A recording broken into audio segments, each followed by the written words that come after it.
Alhamdulillahi wa kafa wa salatu wa salamu ala ibadihi alladhina istafa khususan ala afdalihim wa khatamin nabiyyin Muhammadin al-amin wa ala alihi wa sahbihi ajma'in wa ba'd. We greet you with the greeting of peace. Assalamu alaikum wa rahmatullahi wa barakatuhu. Here from our sitting room in our apartment in Gombak in Kuala Lumpur in Malaysia. Last Wednesday, I delivered a lecture entitled Beyond the Petrodollar, an Islamic response to the bogus monetary system. And that lecture was delivered at the Surau Al-Amin in Sitapak, here in Kuala Lumpur. Unfortunately, because of a breakdown in communication, the lecture was not recorded.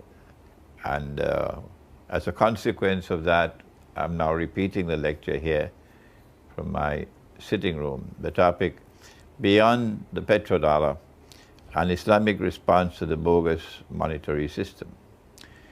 This is the third of a series of 3 lectures on the subject of money, Islam and money. In the first lecture, we explained, using the Quran and using the Sunnah of Prophet Muhammad alayhi salatu wasalam, we explained what is money in Islam. And if anyone differs with us, if they hold the view that we are wrong, then they must tell us what is right. That's only fair. We use the Quran to demonstrate that money in Islam is essentially something called dinar and something called dirham. And while some of our critics are not aware of it, the word dinar is located in the Quran, and the word dirham is located in the Quran. And when dinar and dirham are used in the Quran, they represent a coin made of gold, a gold coin, and a silver coin. And therefore money in Islam is essentially gold and silver coins, dinar and dirham. But then we found that in the Sunnah of Prophet Muhammad ﷺ, that when dinar and dirham were in short supply in the market, that other things were also used as money. What are those other things? They are always commodities of food consumption, commodities of food consumption, which are in abundant supply in the market, and which have a shelf life, not like mangoes which will rot. And in the Sunnah, the Prophet ﷺ identified wheat and barley and dates and salt. And using analogical reasoning, we added to that rice, not the rice where the skin is taken off, rice. The rice which is called paddy, the skin is still intact. So that rice has a longer shelf life. Paddy rice.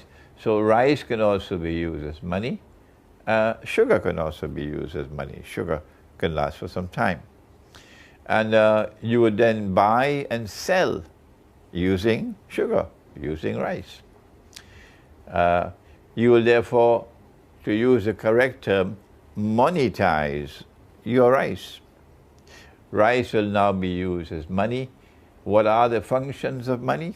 Number 1, to be a medium of exchange. Number 2, to function as a measure of value. And number 3, to function as a store of value. And we found that money in Islam was always money with intrinsic value. What is intrinsic value? Intrinsic value is that the money has a value which is located inside the money. It's not located outside where it can be manipulated to make Indonesia a slave country and to make Pakistan and Bangladesh and Egypt and the rest of the Arab world, non-petroleum Arab world, miserably poor by manipulating the value of the money. No, once the value of the money is inside the money, no one can take it away from you unless they come and they take it out of your pocket. So money in Islam always has intrinsic value.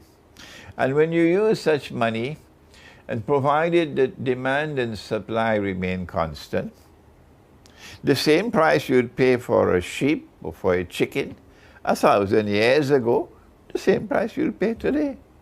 How wonderful, isn't it? How wonderful. No inflation. No inflation. This is money in the Quran and this is money in the Sunnah, and that's what we explained about money in the first lecture. That it was a reliable store of value. If you had your money stored 15, 20, 40, 100 years later, you can take out the money and you can still buy what you could have bought 100 years earlier. If you had enough money to buy 100 cattle and you kept that money for 100 years, 100 years later when you take that money out, you can still buy the 100 cattle, provided, of course, that demand and supply remain constant. That was the first lecture. And if there are those who differ with me and they say that I'm wrong, well then tell me what is right. Tell me what is money in Islam. Okay? And then we went to the second lecture in which Allah warned us. He warned us in the Quran, don't take them as your friends and allies. Don't take them as your friends and allies. No.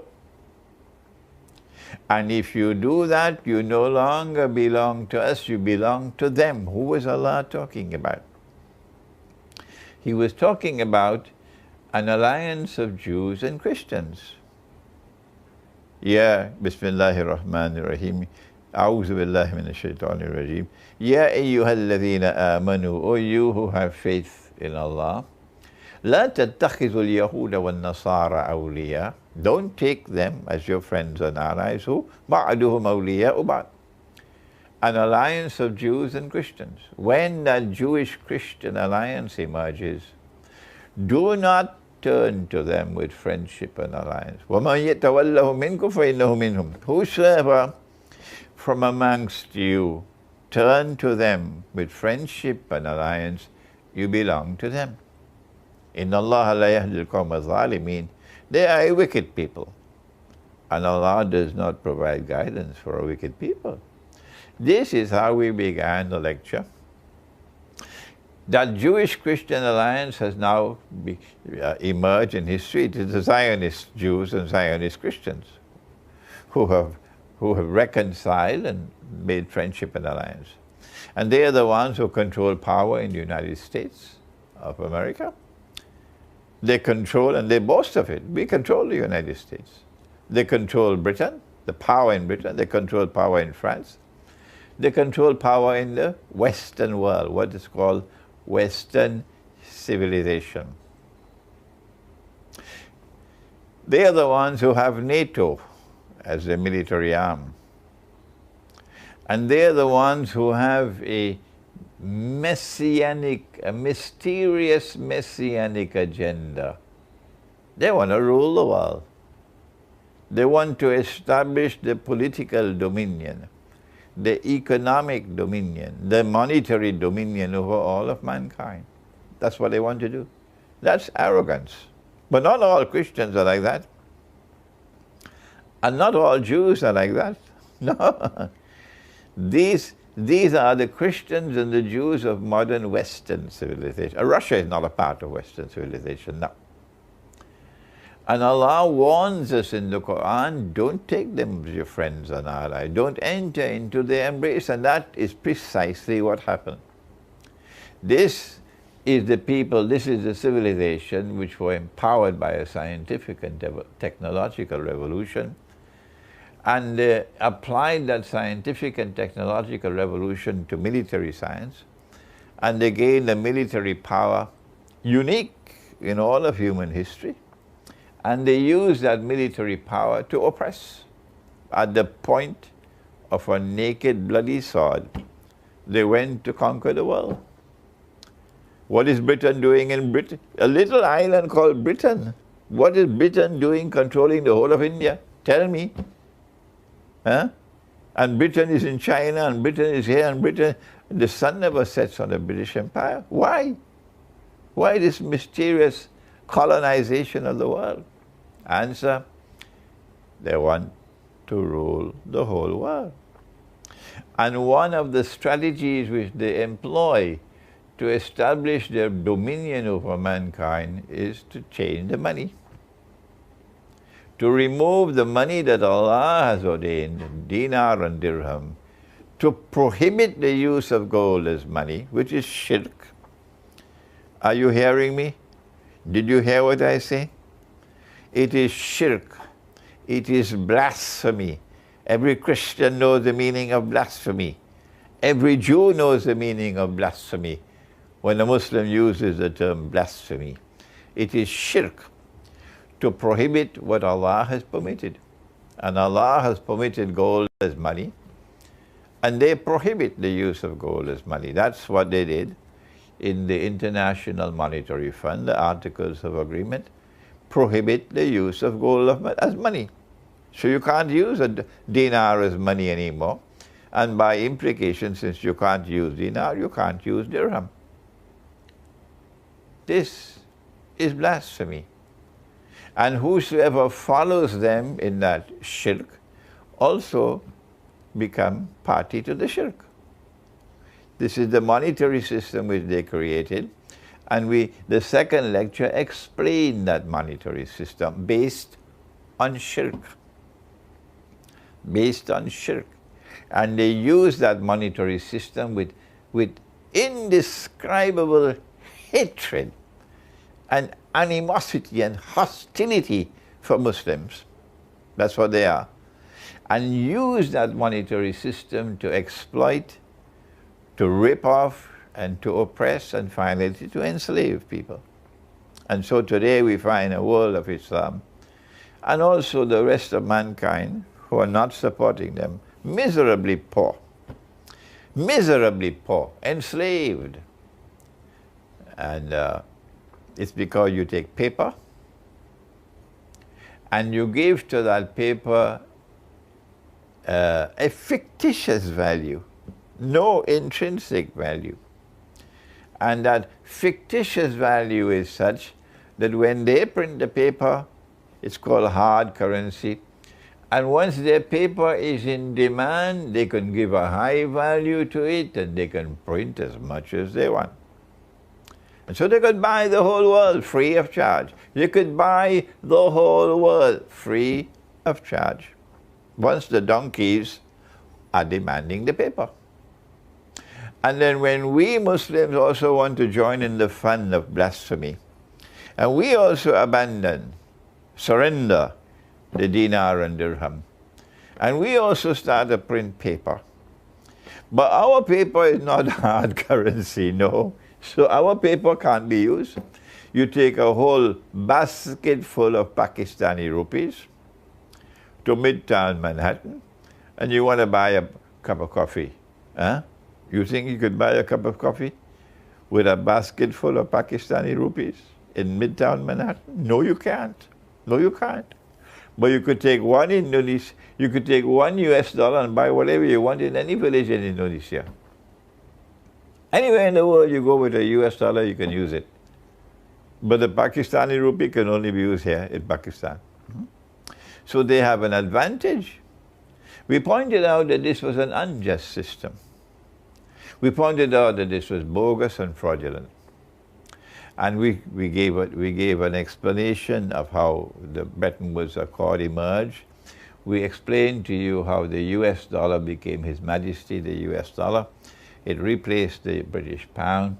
We showed you how this marked the end of Pax Britannica and the beginning of Pax Americana. And gave to the United States a status which is now the ruling state in the world. We did all of this in the second lecture. Then we pointed out how Charles de Gaulle, General Charles de Gaulle, not a Muslim leader, no, a French leader, he recognized this to be unjust. And he stood up in the French National Assembly and he denounced this unjust monetary system in 1966. And the Zionists came after him and they removed him. Yes.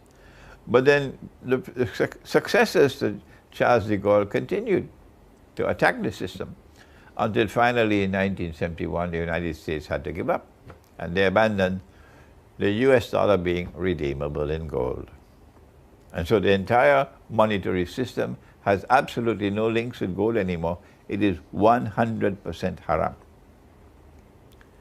And then we showed how from 1971 to 1973 the US dollar was in no man's land. I know you're listening to me, I'm talking about this again and again and again and again, so please bear with me. Why? Because there are others who can't hear and others who don't want to hear. So we have to repeat again and again and again and again. If you're fed up of listening to me, go listen to somebody else. But I have to keep on repeating for those who cannot hear and for those who don't want to hear. They're afraid to hear. Then Charles de Gaulle, his successors caused them to, the system collapsed in 1971. Then 1971 to 1973, the US dollar was in no man's land. And then in 1974, because of the Arab-Israeli war, they hit the jackpot with the birth of the petrodollar. I explained this in the last lecture, that the US dollar is now His Majesty the petrodollar, and that this petrodollar was prophesied by Nabi Muhammad alayhi salatu wasalam in a hadith that we'll quote shortly. When the Arabs agreed with Henry Kissinger to his demand that we'll sell oil for only USD, which is haram, but they didn't understand what is haram. Then the petrodollar was born. And there was no limit now to the amount of petrodollars you could print. You can print as much as you want. There's no Charles de Gaulle to stop you anymore. No one can raise a finger because the system has no links whatsoever with gold. The link is now with oil thanks to the Arabs. The petrodollar is born. And then we showed how they use this system, monetary system, to consolidate their power, to be able to use this newfound wealth, which is of course fictitious wealth, to empower the banking system now to eventually take over. They want the money to expand and expand and expand and expand, and if it's not expanding at a fast enough rate, then they use a new system. I just can't remember what it is now. It's called to just put $7 trillion to the bank. I can't remember the word now. And the 7 trillion, when it goes with a check from the office of the President of the United States to the Federal Reserve, and the Federal Reserve then issues a check to the banking system for $7 trillion. That's not money as yet. No, it's just a check. But when the banking system now lends that money to Pakistan, or to a fellow called Mursi in Egypt, who said he was Muslim, and he said his organization, Ikhwan al-Muslimun, was a great Islamic movement, but he's still ready to borrow money from the IMF. It is when you sign the agreement to borrow that money and you agree to repay it, only then it became money. Yes, then it became money. So the banks now have unlimited money to lend, unlimited amount of money to lend. And I used the balloon in my last lecture to show that the balloon is expanding. The monetary supply, the money supply is constantly expanding.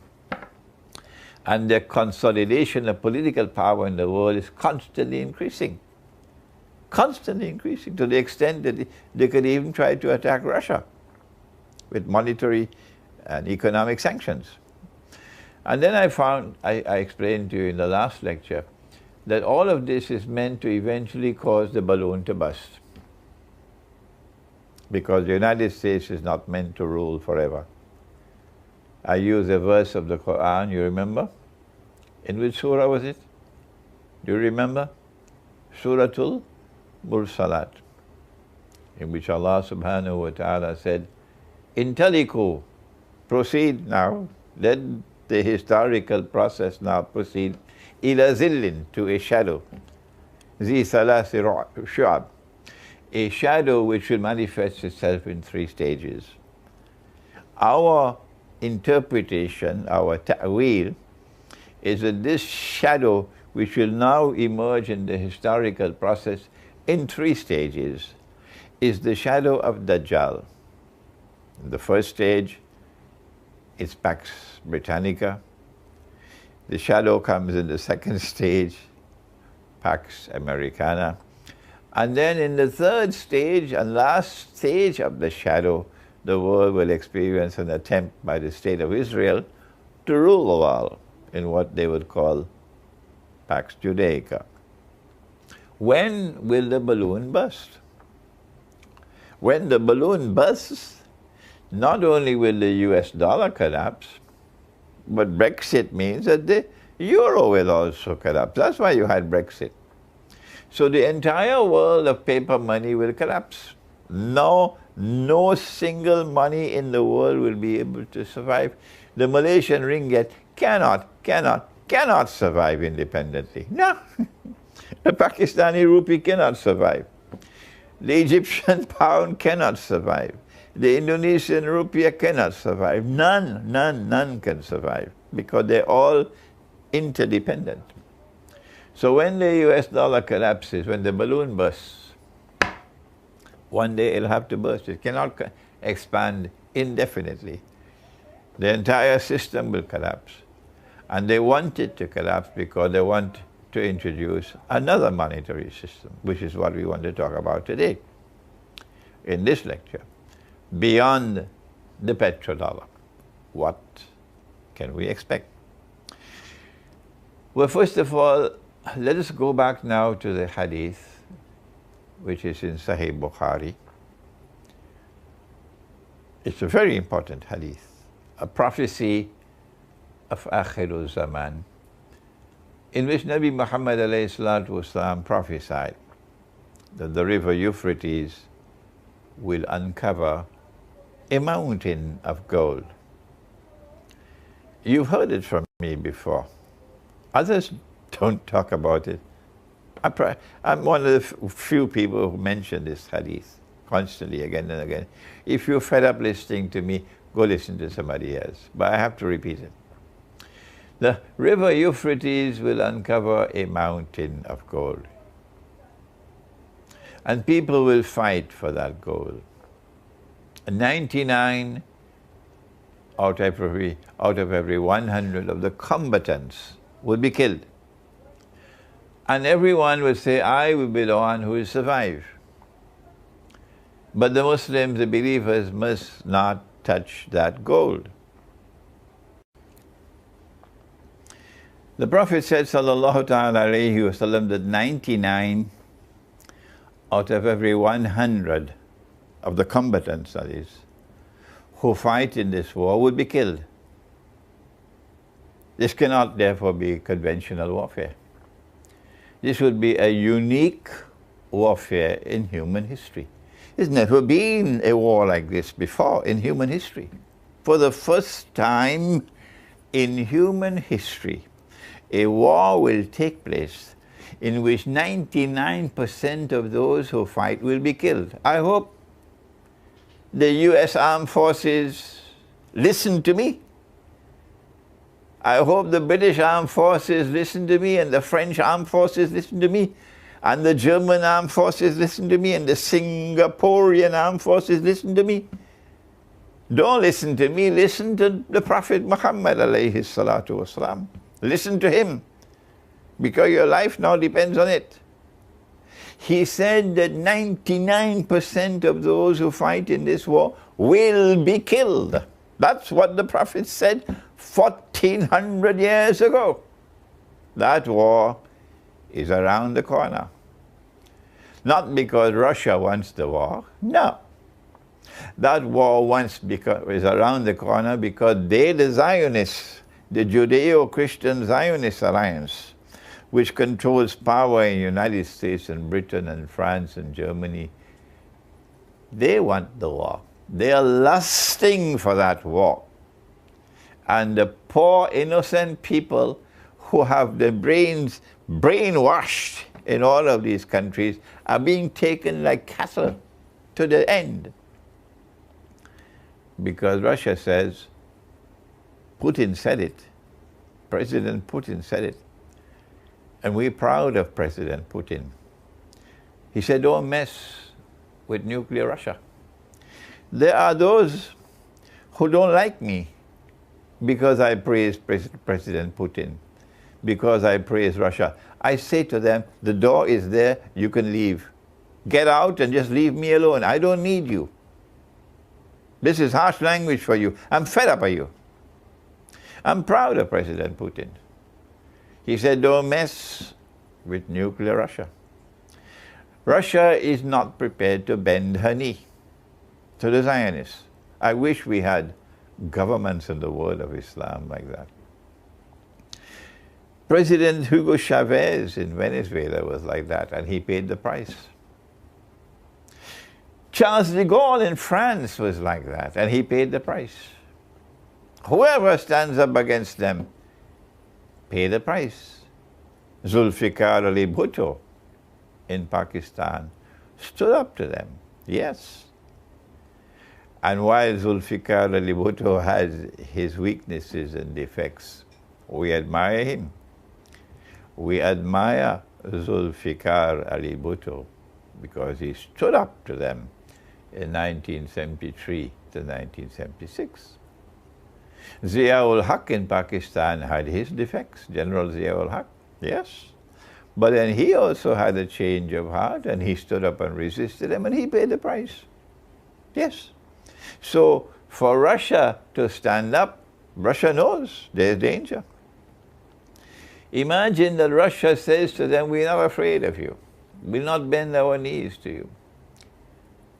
And the Russian people know that nuclear war is coming. The Russian people know that millions and millions and millions will die. And yet President Putin's ratings remain very high amongst the Russian people. They're not afraid to die. No, the war is coming. It's going to be a nuclear war. It's going to be a war with the use of weapons of mass destruction. Yes, for the first time in human history. This is the prophecy of Prophet Muhammad. Allah's blessings be upon him. And if the Russian people are not afraid to die, why should you be afraid to die? If a Christian is not afraid to die, why should a Muslim be afraid to die? No, we are not afraid to die.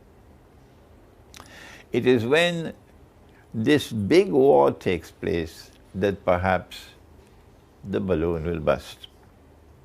We are not going to analyze the nuclear war at this time. We're only referring to it in the context of our lecture on money. Beyond the petrodollar, therefore, is a new kind of money which will not be money based on oil. What kind of money will it be? In Pax Britannica, it was the British pound. In Pax Americana, it was the US dollar. So what kind of money will there be in this so-called Pax Judaica? Answer, electronic money, digital money. And I learned a new term now, it's called virtual money. Very cute terms, they coin. I used to think that fiat was just an Italian motor car until I heard it. There's something called fiat money. I don't know where they get these terms from, where they pick it out. like Arab Spring. So it's now going to be virtual money. Money that is invisible. You can't see it, you can't feel it, you can't touch it. No. Electronic money. And we will no longer have a multiplicity of currencies in the world. No. The idea is to get all of mankind under one government, one world government, so that one people can rule the world, and they can then transfer that power to the state of Israel, so that Israel become the ruling state in the world in succession to the United States. This is our eschatological explanation of the historical process. And then at the end of the day, someone will stand up in Israel and declare, I am the Messiah. I have been explaining this for 14, 15 years, 16 years now in my book, Jerusalem in the Quran. Those who have read the book, of course, they know all of this eschatology. But there are those who don't want to read or who are afraid to read. But I have a question. I can't understand how in a post-nuclear world,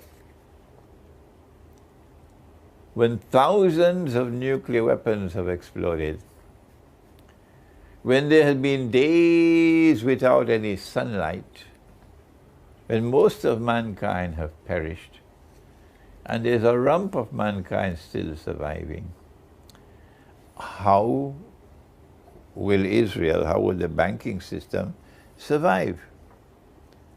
And how will you be able to use electronic money?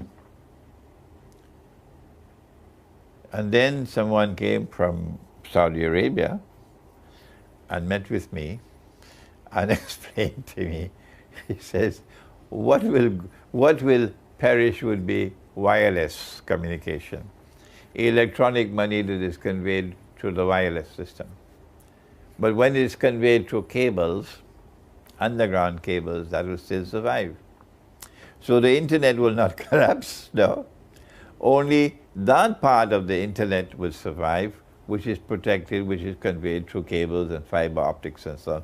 And I understood now I understand, how is it possible in a post-nuclear world for an electronic monetary system to replace the petrodollar. That will be, of course, a financial Guantanamo, a monetary Guantanamo, because you can't take your money out of the banking system. No. All you can do is transfer from one account to another. So your money is hostage in their banking system. And the minute you step out of line and they perceive you as a threat to them, they can freeze your account, that's all. And you have no money. At that time, don't blame me. So our response should be, at this time, is to, first of all, recognize that all of this is not happening by accident, that there is an explanation of this movement away from real money to bogus money, and then finally, that at the end of the day, after the electronic monetary system has given them that consolidation of power that they need, that Israel will then proclaim itself to be Holy Israel, or what I call the Khilafah state, the Khilafah state. Every Muslim knows what is a Khilafah state. Israel, the Jews want to establish a Khilafah state. That's what they want to do. Because what Nabi Dawood alayhi salam, the Prophet David, did was to establish a Khilafah state. That's what Nabi Sulaiman alayhi salam did, the Prophet Solomon, a Khilafah state. And they want to establish a Khilafah state. And that Khilafah state, of course, cannot use bogus money. They'll have to use dinar and dirham. So at the end of the day, even the virtual money and electronic money and digital money will all go. and dinar and dirham will retain as money. I hope I am alive for that day, because the shame and the embarrassment will be too great for me. And we Muslims, we have the Quran, we have Nabi Muhammad alayhi salatu wasalam, and we surrender dinar and dirham, and they, our enemies, they brought back dinar and dirham. I don't want to be living to see that day. When when Israel assumes Pax Judaica and the electronic monetary system replaces the petrodollar monetary system, I envisage that the rope around our necks will become tighter and tighter, and that the descent into slavery will be accelerated. Indonesia is so miserably poor. Millions of Indonesian women who are our daughters have to work as slaves in Singapore and elsewhere with the salary of a slave. I have spoken on this again and again. If you're a Singaporean, don't be angry with me, because in your grave you'll have to answer. You'll have to answer. If you have an employee and you pay that employee the salary of a slave, you will have to answer for it in the grave, yes. If no Singaporean woman will work for that wage that the Indonesian slave works for, that's oppression. And Allah does not have any tolerance for oppression, so the oppressor will pay for it in the grave. Is there slavery in Akhirul Zaman? Is that what the world is coming to? When electronic money replaces the petrodollar? Yes. When the angel Gabriel, Jibreel alayhi salam, came and met with the Prophet alayhi salatu wasalam, you remember in the masjid? He came in the form of a human being and he asked 5 questions. The Prophet alayhi salatu wasalam answered the 5 questions, then he left. And then the Prophet turned and asked his companion, do you know who he was? They said, Allah and His Messenger know best, we don't know. And then he said, that was Jibreel alayhi salam, the angel Gabriel, who came to teach you your religion. The last of the 5 questions was about the signs of the last day. And the Prophet ﷺ gave 2 signs. One of them was slavery. He said that a slave woman will give birth to her mistress. We do not have the time today to expand and explain what we've done in previous lectures, an interpretation of this prophecy that a slave woman will give birth to her mistress. But this hadith indicates to us that there is slavery at the end of history. And I anticipate that the electronic monetary system will take us to that slavery. The electronic monetary system is targeting all of mankind, as the petrodollar system did. But now I want to explain to you that amongst all of mankind there is one special group who are specially targeted. Who are they? Answer: the Arabs. This is because they are the greatest immediate threat to Israel, the Arabs. And the Prophet, Allah's blessings be upon him, prophesied the destruction of the Arabs. He was asleep. This is a hadith of Sahih Bukhari. He was asleep at the home of his wife Zainab radiallahu ta'ala anha. And he saw something in his dream. It was a vision. It was terrible. And he woke up with his face flushed red. And he woke up with the words, Wailul lil Arab min sharrin qad iqtaraba. Woe unto the Arabs because of a great evil which is now approaching.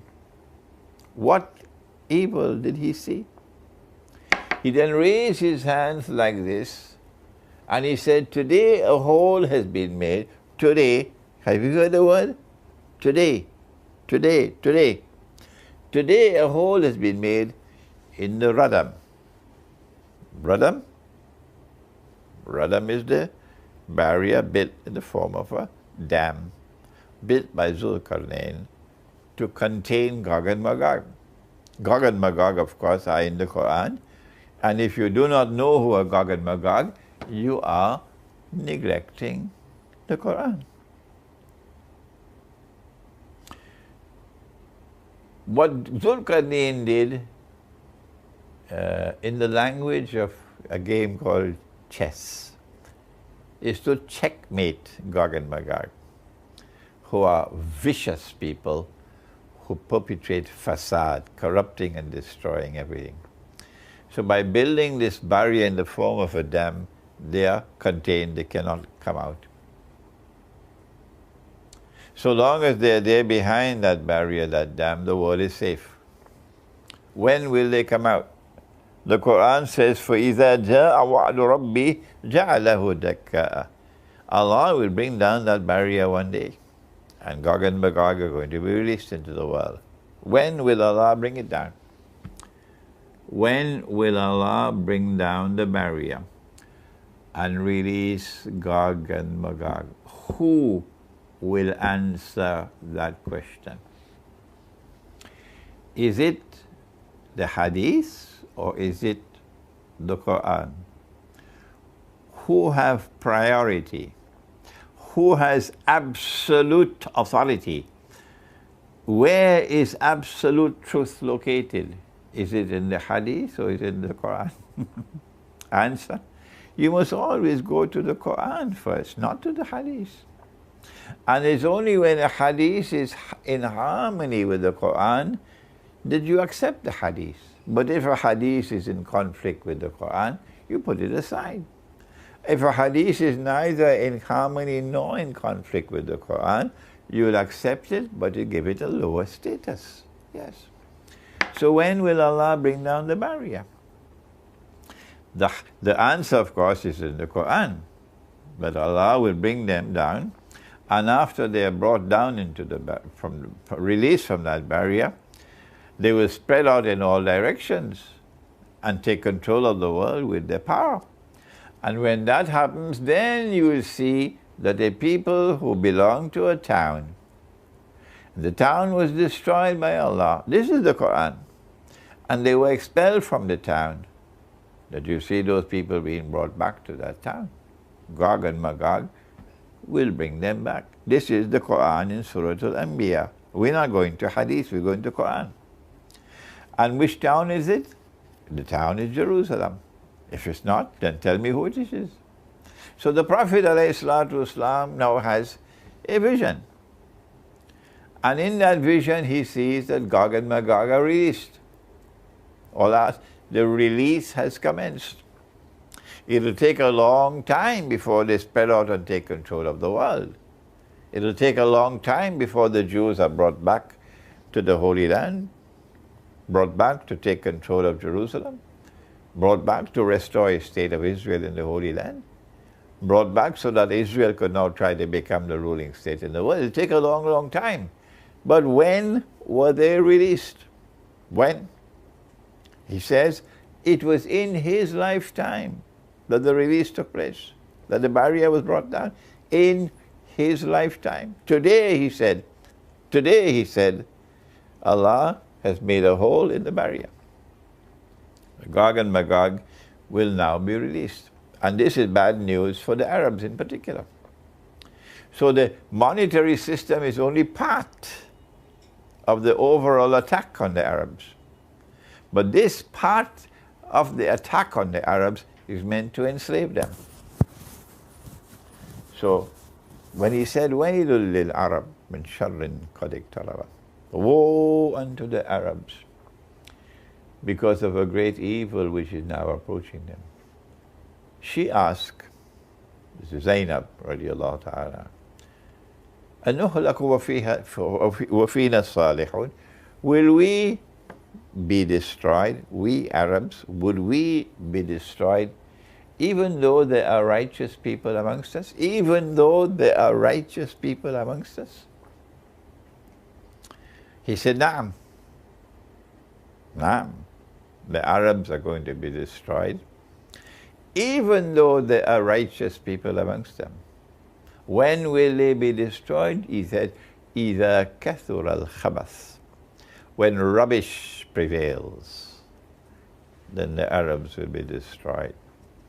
We are now in the age of the rubbish. The most dangerous part of the rubbish or the garbage is the monetary system. That monetary system is enslaving the Arabs, putting some Arabs onto the gravy train, the petroleum one, and the rest of the Arabs increasingly being destroyed. And so we now ask ourselves, if we are to respond to this immensely dangerous challenge in the world of money, what do we do? This lecture points out that one possible response is to make our money redeemable in gold. When Indonesia became independent, President Ahmad Sukarno called in the ulama and asked them about the status of paper money. And they explained to him that the paper money would be halal provided that it is redeemable in gold. That's what they said to him.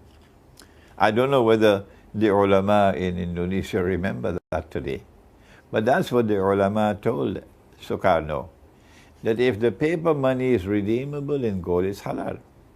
And Sukarno actually fixed that so much paper money will be equal to so much in gold, and you can take your paper money and you can get the gold. That's why they had to kill him. He had to be removed. If you attempt to do that now, to have your paper money redeemable in gold, first of all, you'll have to have enough gold. And they have done everything they could possibly do to control all the gold reserves of the world. But Allah can always bring more gold into the world. Yes. One of the prophecies of Akhirul Zaman is that the earth will vomit from its liver columns of gold and silver. So new gold coming into the world. So they can't control all the gold in the world. If one country in the world is able to make its currency redeemable in gold, their whole system collapses. Everything will collapse.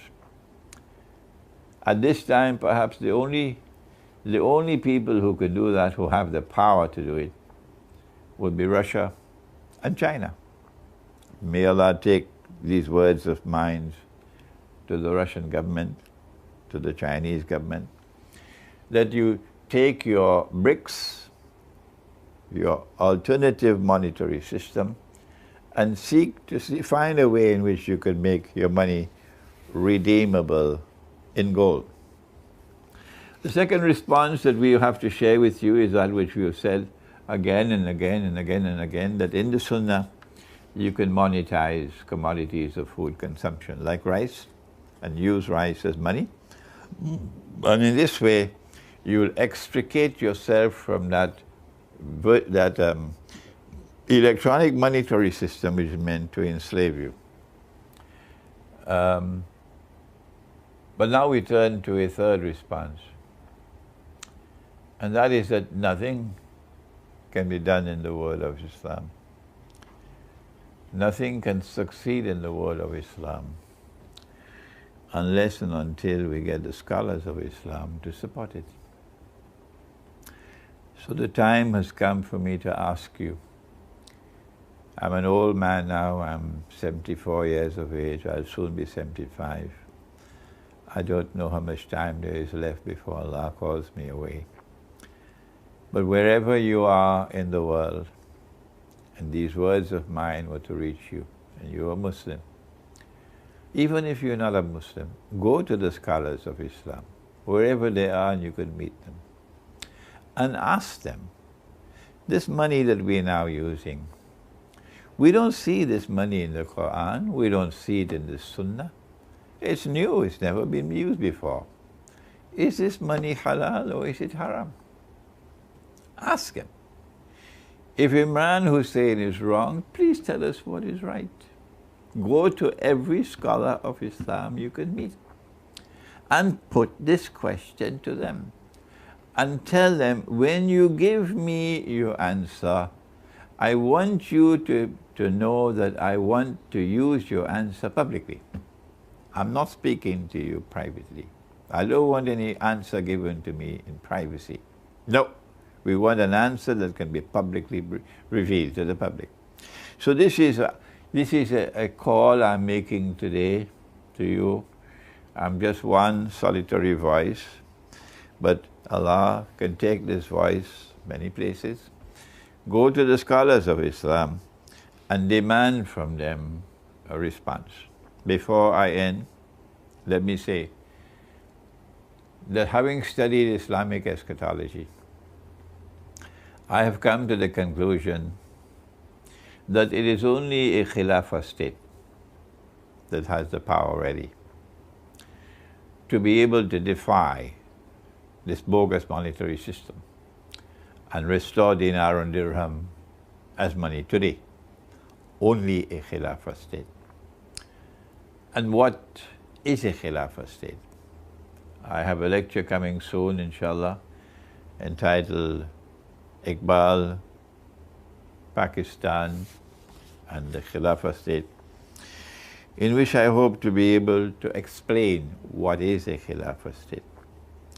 But to be brief, a Khilafah state is a state in which God's law is supreme. And that's what Israel wants to do.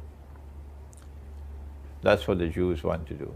They want to establish a state in the Holy Land in which the law of the Torah is the highest law. What Nabi Muhammad ﷺ established in Medina was also a Khilafah state. The law in that state, Allah's law in the Quran is the highest law. Allah's law in the Torah, Allah's law in the Quran is the same law. Except that sometimes there's something called naskh, or cancellation and abrogation. And for that I'd like you, can I give me a copy please of methodology? I would like you to take a look at my book on methodology for the study of the Quran, so that you'll be able to use that book to understand the subject of cancellation and abrogation, where one law in the Torah is cancelled and replaced by another law in the Quran. Methodology for the study of the Quran.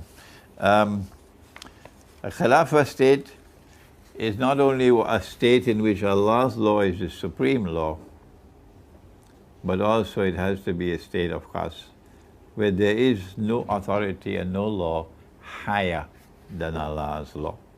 So a Khilafah state cannot be a member state of the United Nations. A Khilafah state cannot be a member state of the International Monetary Fund. No. A Khilafah state has to be a state in which the supreme authority is Allah's. And that's what they want to do with the state of Israel. That's what they want to do. We hope and we pray that the lecture which is to come on Iqbal, Pakistan and the Khilafah state would explain the subject. And inshallah that a movement can be launched to try to restore the Khilafah state, in which we'll be able to effectively deal with the bogus monetary system. So long as Gog and Magog took control of the world, it's not possible to restore a Khilafah state, and therefore to break the back of this bogus monetary system. You can't do it. However, the war which is coming, the nuclear war, is going to break the back of Gog and Magog. Yes. How do I know that? Because the next event to take place after the war, the great nuclear war, is the conquest of Constantinople. And if Constantinople is to be conquered, the implication is Gog and Magog no longer have the power to resist. No. As a consequence, I've come to the conclusion that it is possible for us, as never before in the last few hundred years, it is possible for the last 100 years, it is possible for us to now restore the Khilafah state. An effort can be made to restore the Khilafah state in the wake of the nuclear war which is coming. I pray that Allah subhanahu wa ta'ala may take these words of mine to those of you around the world who agree with me that this is a bogus monetary system and we ought to respond to it authentically. Thank you. Wassalamu alaikum wa rahmatullahi wa barakatuh.